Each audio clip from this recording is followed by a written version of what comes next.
going to hit record, and then we'll get started. So I want to introduce our speaker, Jennifer Rossner. The Yellowbird Sings is her debut novel.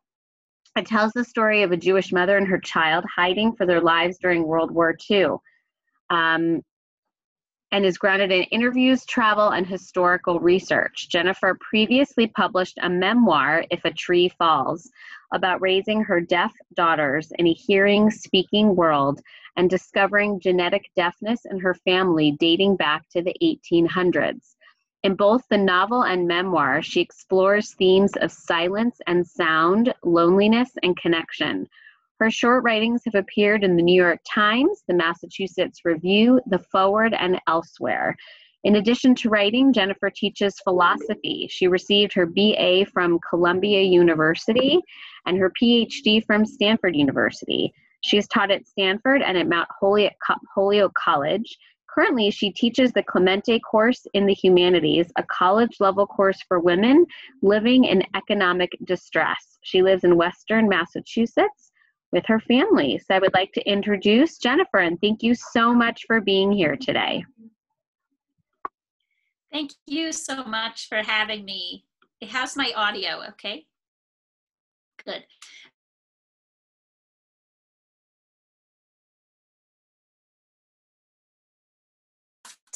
Today about how I came to write Bird Sings, my background, how I came to writing generally, and maybe talk about a few of the themes of the novel, and then we can open things up for questions. As Nicole mentioned, I'm trained in philosophy. I was getting my degree in philosophy when my first daughter was born. She was born deaf, and then my second one also. And I had been only really doing philosophy writing, which is pretty abstract and distanced and cold. And when our daughters were born deaf, I found for the first time this need to write creatively and journal, just try to understand what we were going through, our decision making, our experiences. And I really just loved writing so much. I wouldn't have known that if I was stuck in academic writing, but having kind of branched into this more creative and just more personal, really, venture, I just found I loved it so much. And I was just writing these little snippets, really, initially of experience, and eventually they became my memoir. I don't know, I'll show you the cover if you can see that. If a Tree Falls. And there's a philosophical title for you. But in any case, I was at a book talk for that memoir, and I was saying how we made this decision for our deaf children to get them hearing technology and in talks. So I was saying how no matter what, we were always encouraging and so happy if our children vocalized, even if it was in a library or a bookstore or something. And this person after the book talk came over to me, and she shared her childhood experience of having hidden with her mother's attic in Poland during World War II and having to stay entirely silent. And I just thought a real lot about that woman, about this kid having to be silent and her mother having to silence her, especially as I was really engaged in the opposite enterprise of encouraging our children to talk. And I just couldn't imagine what it was like day by day to have to keep a kid quiet like that. And that was the seed of the story. And from there, I started interviewing other hidden children. That woman introduced me to some, and then I found others. And I just heard all these stories full of kind of resilience and creativity and innovation, and they were very, very inspiring.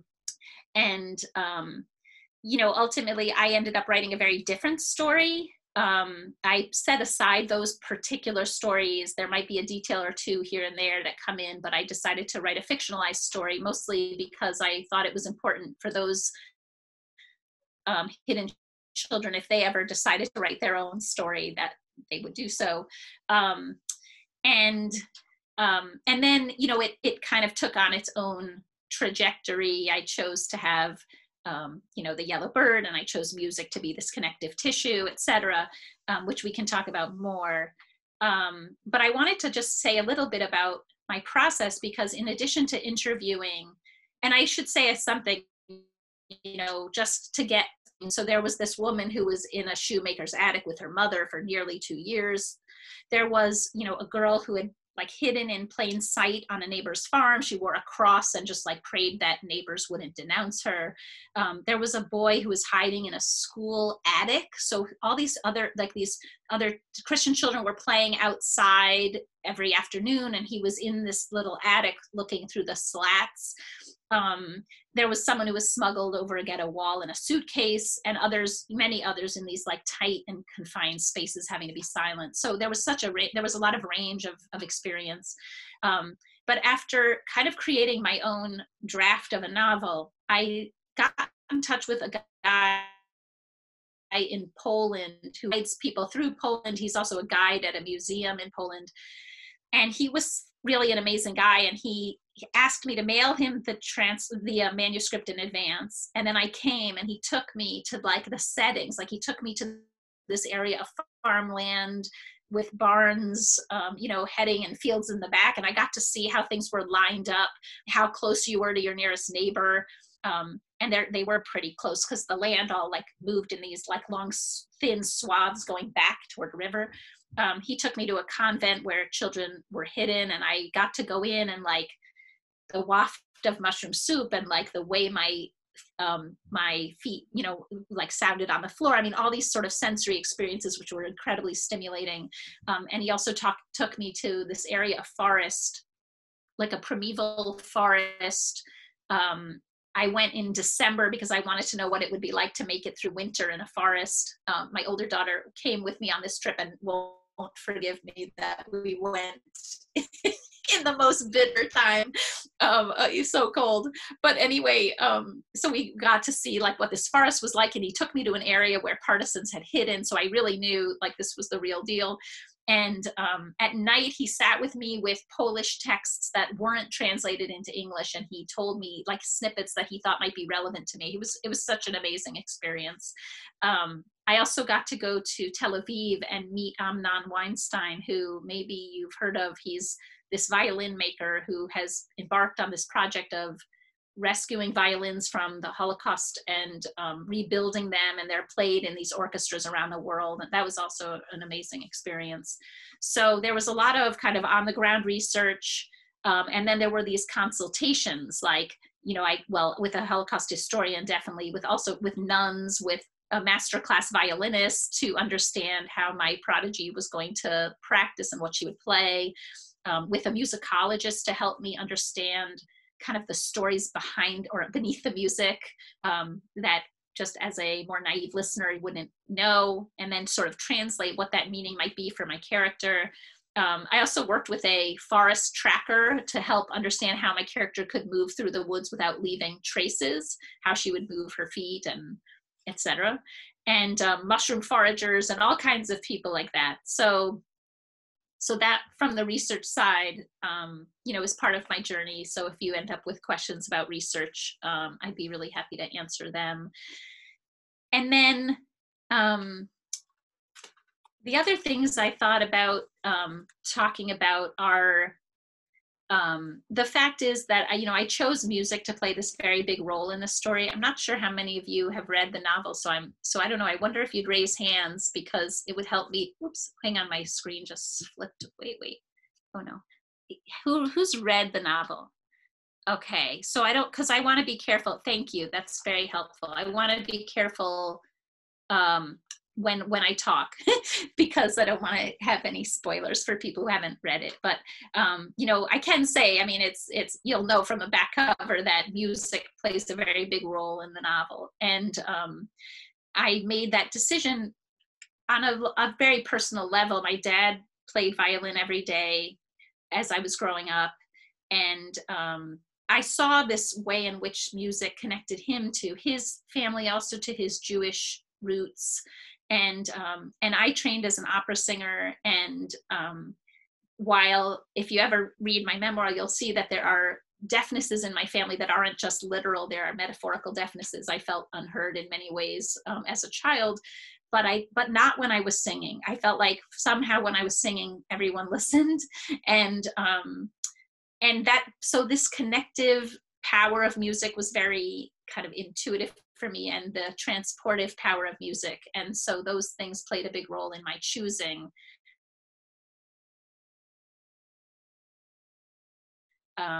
That when our daughters were born deaf, I was very worried about whether they would, but I think in my exploration, I realized the question was, would I hear them? Because I didn't feel I had such models for mothering.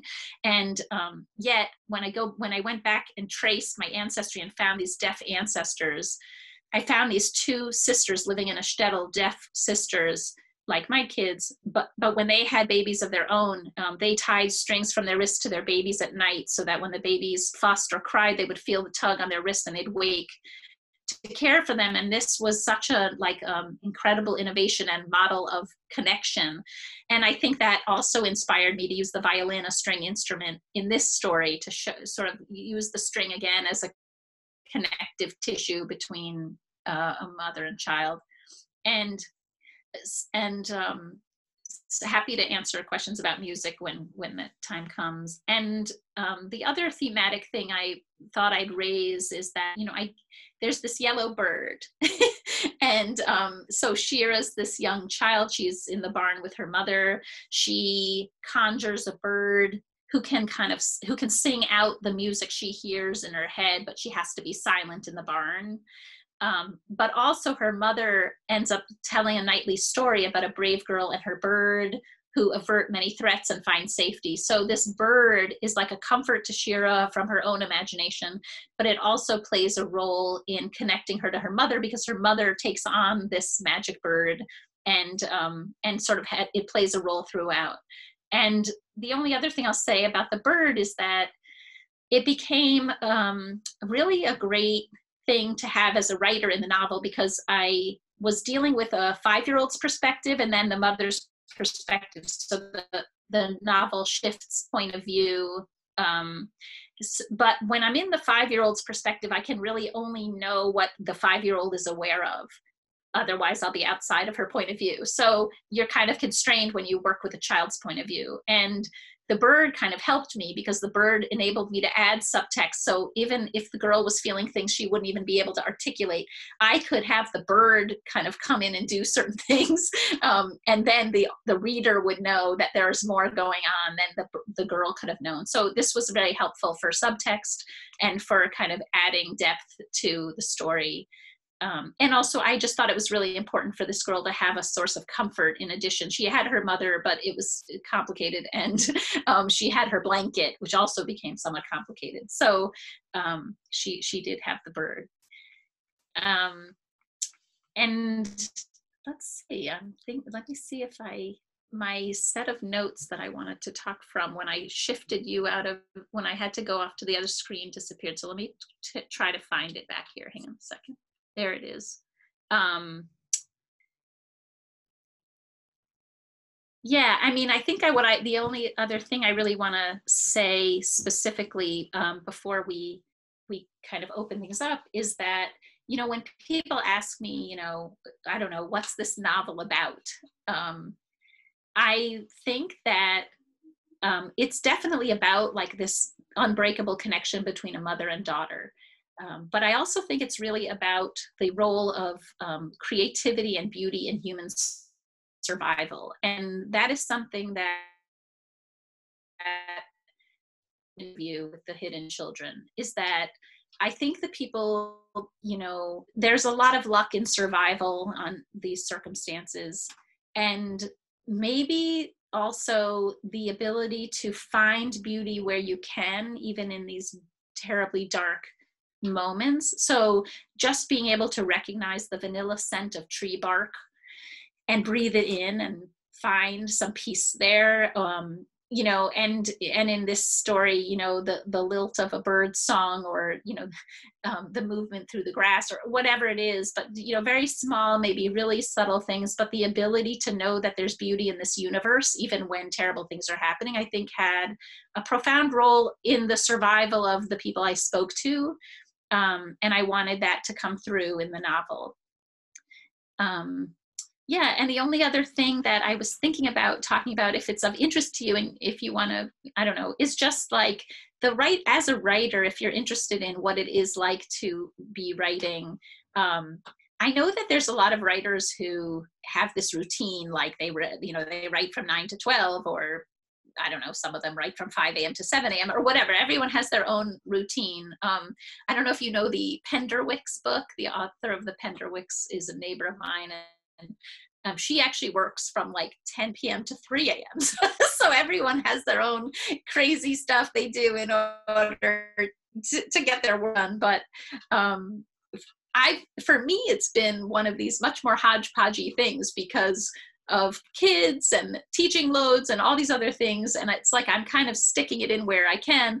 But one thing that I've kind of come to is just trying to kind of touch the work every day, even if it's an hour, even if it's half hour, but just showing up for the work every day, because then it'll kind of keep simmering so that when you take a walk or take a shower or you're just talking with a friend, there's like a little bit going on and it kind of keeps going. So some people are interested in like the writing process itself. And for me, it's been a thing where consistency and gentleness are the most important things, like not to demand a certain number of words a day or not to demand a certain number of hours a day, but rather just to make sure I work every day and be kind of happy if I can work every day, just to be able to get in there and do it, for a little while.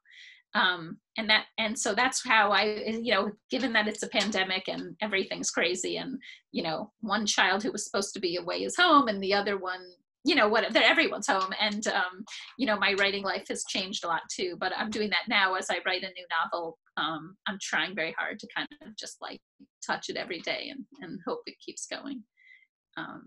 So that's kind of some general things. And if anyone has like subjects they'd like to bring up or specific questions about the book, I'll try to answer them without spoiling anything for people who haven't yet read the book. Well, someone asked on chat, what do you mean you were not heard as a child? Well, in the sort of simplest way of explaining that is that, my mom also had a hearing loss. It wasn't related to the genetic hearing loss that my daughters have, ironically enough. There's a lot of different kinds of hearing loss in our family, but I think that she had the hearing loss, and also had a lot of circumstances in her childhood that kind of kept her tuning out a lot and not attending directly for long periods of time. It was kind of intermittent attention. And I think that, my memoir really addresses this. So, when I was writing that story, I had these two deaf daughters, and I found in my ancestry these two sisters. So at first I was like weaving these stories of two sets of deaf sisters in my family and just kind of seeing where that went. And then a writing teacher, actually, I was taking a week-long workshop in Iowa City, which I love Iowa and the Iowa Writing Conference, said, what's your story about? And I said, well, it's about, these two sets of deaf sisters, my daughters and this great aunts. And she's like, yeah, but what's it about? I'm like, it's about these two sisters. Like, I don't think I really knew. And she said, well, what else? And I said, well, the deaf sisters tie these strings to their, the wrists of their babies. She's like, so it's about mothering. How are things with your mother? And I hadn't really thought of that was a third thread or something. I hadn't really understood that I had kind of felt that she really couldn't stay focused for long.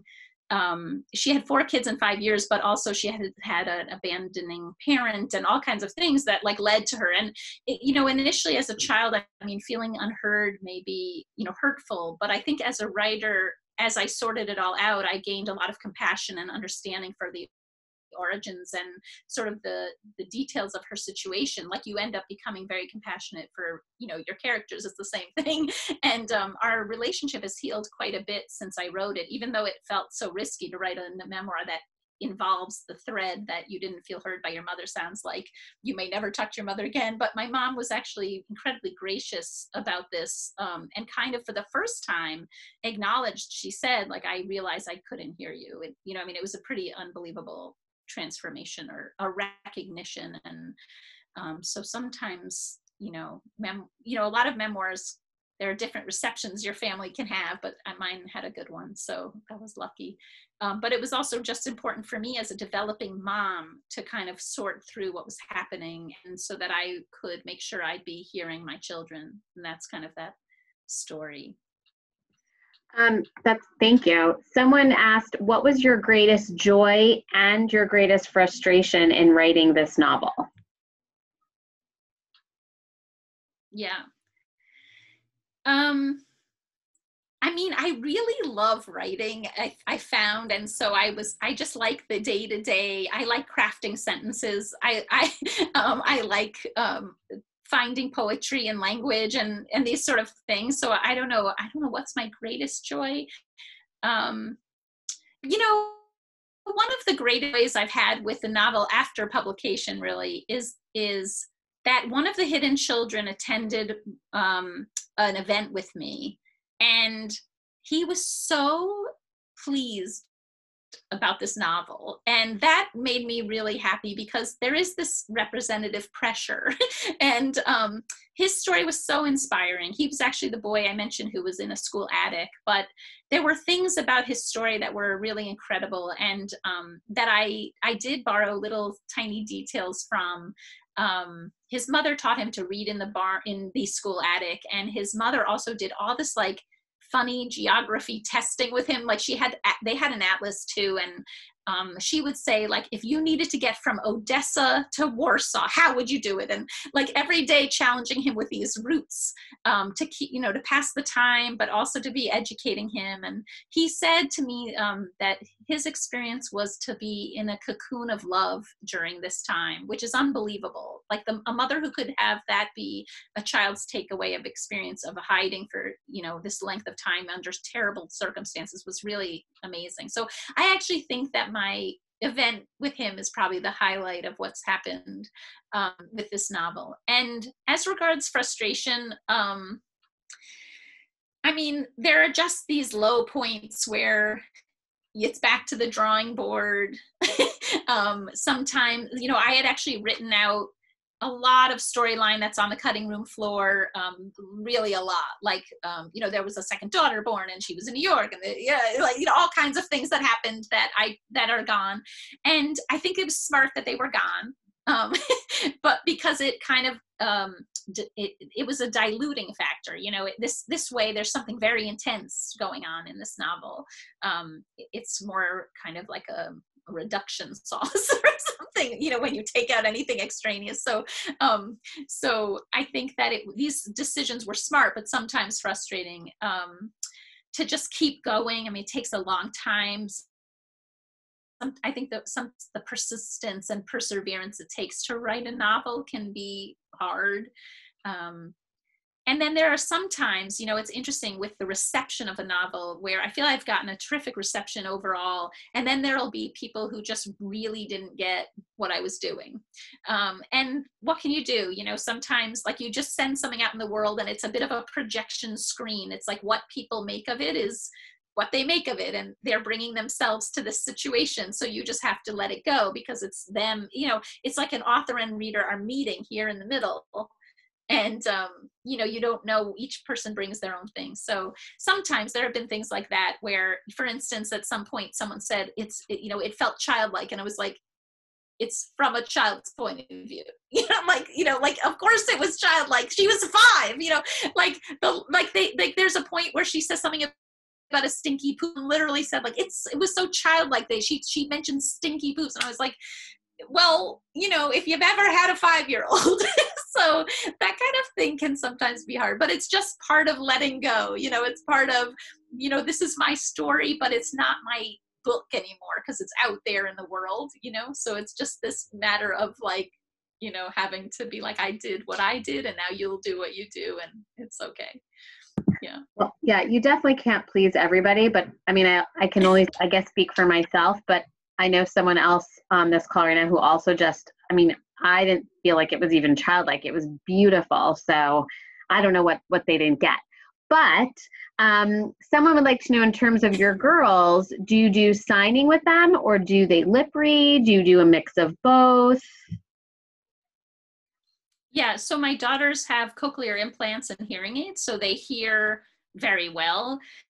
And we do sign when they're so like if when especially when they were littler in the bath and at the beach, whenever there was occasions when there's no sound, we would sign, or you wake up from a dream or whatever. But signing, if you're not using it every day, it's very hard to maintain a high level. So I feel like we have a great vocabulary of sign, but it's not the best in terms of a language structure. But yeah, they hear and speak. They speak beautifully, and they've been mainstream for since kindergarten, actually. And now one's in college, and the other's a 10th grader entering 11th grade in high school. So that's great. Well, I want to ask what you're working on next, but I want to first see if anyone else has other questions about this book. Someone had mentioned, and I think it's very true, that reading this during this time, I think, puts everything we're going through into perspective. So someone had just mentioned that to me, and I think that's very true. I'm curious, have other people mentioned that to you since this time, that, we're so frustrated, we're inside and we can't do what we want to do, but then thinking about, like, okay, we're okay. Like, we've got it pretty good. Have other people we've got puzzles and food, and we can yeah. I know. I mean, I've heard quite a lot of, first of all, the fact that this came out just as there was this global pandemic. I agree. I think that this story really does bring perspective to our situation. It also kind of makes their circumstances more relatable, because you have a taste of this isolation and this kind of confinement. I mean, it's nothing like they had, but it's a little bit to know, like, and I mean, the situation was so extreme for hidden children. I mean, in this case, I didn't kind of develop a theme like this, but, I've also heard of people who were in spaces such that afterward they couldn't really walk anymore. Because they had been confined so tightly in spaces. In our confinement, we can, walk around and make as much noise as we want, and we have hobbies and little whatever, all kinds of things that we can do. So it is really, really different. But I also think that just the limits are a little bit, like, they're resonant enough that you can sort of relate even maybe more than you would have to this novel because of the confinement. Yeah, I have heard that. In fact, I just want to say one thing too, which is that the hidden child I had the event with right before to be on Zoom together, he wrote to me and said, who would have thought that 75 years later we'd be hiding again, this time from a virus.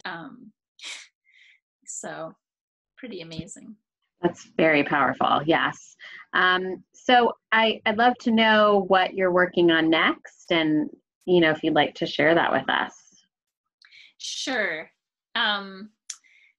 So after a bunch of flailing around, I have begun a project, and it is a novel. And what I decided to write on is actually, it's about, it takes place in the years after World War II. I want to explore something called Bricha. I don't know if any of you have heard of Bricha, but Bricha was an organization that it actually smuggled Jews out of Europe to Palestine after the war. And it was funded with American money. And there were many, many people who wanted to go, but there were children who were, Jewish, but who were hiding, or they had been hiding in Christian settings, but were ensconced in these settings now. Like, they were part of a Polish home, Polish family, or they were in a convent and they were very comfortable there. And these organizations, because they wanted to try to save as many Jews as they could, because we had lost so many, were kind of reclaiming Jewish children and transporting them.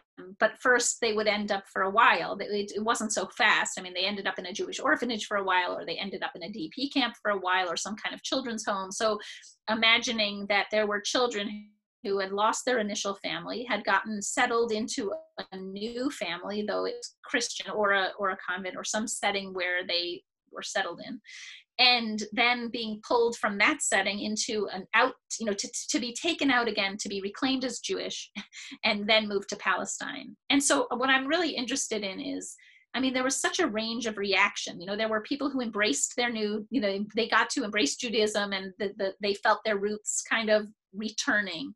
And there were others who were very lost by this motion, like they were just ripped again out of a thing, and really kind of lost. And I just wanted to explore that whole situation. So I created a fictional story of a sibling pair, and they react very differently to what's happening. For some, part of the reason for that is the difference in memory because of the difference in age. Like one of them remembers their original home and remembers Shabbat and remembers whatever, and the other has just really been, all he knew was this new situation, and just feels like he just got ripped out from his home.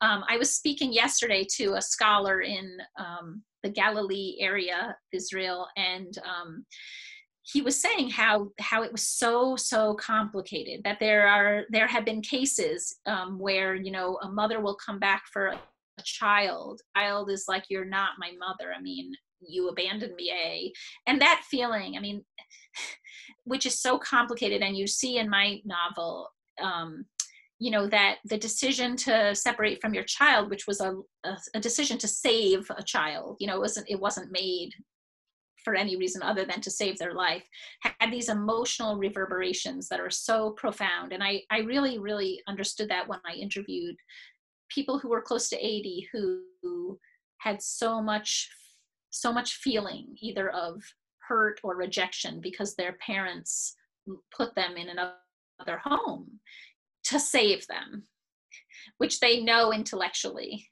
but the emotional reality of that is it's just hard to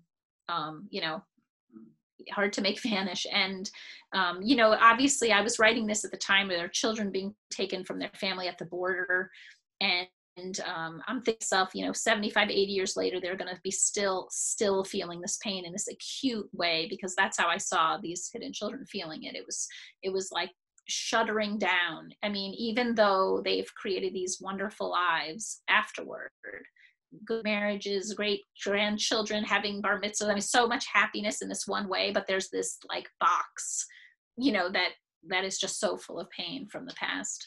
And when you open it, I mean, you just see how hard it is.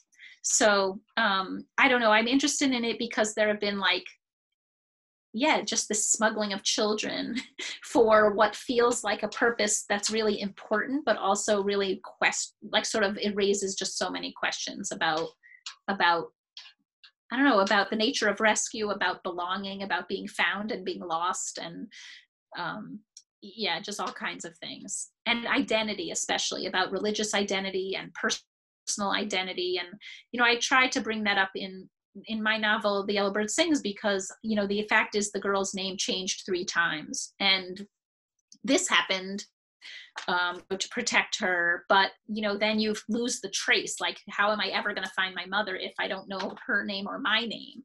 And these days, you're on Facebook, you can find anyone from 3rd grade, anyone you want to find. I mean, it seems like we can, so easy now, but at the time, it was a matter of like, you didn't know your name, she may not even know what village she was from, she was so little. And you get off at a station and there's like pieces of paper tacked on a fence. I mean, this is how you would find someone. It's not like Google. And if the name wasn't on that village fence, what do? Maybe get on a train and go to the next fence. But it was really haphazard and very hard. And I was really moved at the Holocaust Museum because there was this like program, and they had these pamphlets of children's photographs, and it said, do you remember me? And this question was a literal question, like, do you remember me? Because if you do, you would tell me my name, you would tell me what village I'm from, and I'd be able to find my people. So it was like, this sense of identity was just so fragile. And we don't always think about this right now. People might change their name on a fluke, on a lark or whatever. But then you think about your family tree, right? And like, where's that name? Wait. And here, so it's just sort of amplified, a billion times when you're tracking your, and you lost place also of your birthplace and all these kind of things. So I am very interested in the nature of identity and all this stuff regarding kind of names and movement and etc. Well, that sounds very powerful. So I look forward to reading that whenever that comes out. Does anybody else have any other questions? Maybe not a question, more a comment. I just thought the book was so fascinating. I had just finished a different book that I kind of dragged through, and so I picked this one up, and I couldn't put it down. Like 2 days, I finished the book, and it was, as a mom, it was moving. Having been in Poland, and seeing, like, in late winter, early spring, and having seen the forests. And eating mushroom soup everywhere. I really just, I felt like I was there. And I just think you captured so much, but also created something that was, while the topics were horrific and gut-wrenching, but also just truly a page turner. So kudos to you and your research and everything else, because it really was pretty incredible. Thank you. Thanks so much. Yeah, I was going to say I would love to talk. I won't be talking about the ending, but I would like to talk about the ending with people. But we'll do that on another Zoom call sometime, I guess. Yeah. When we talk about your next book, then we can talk about the ending of this book.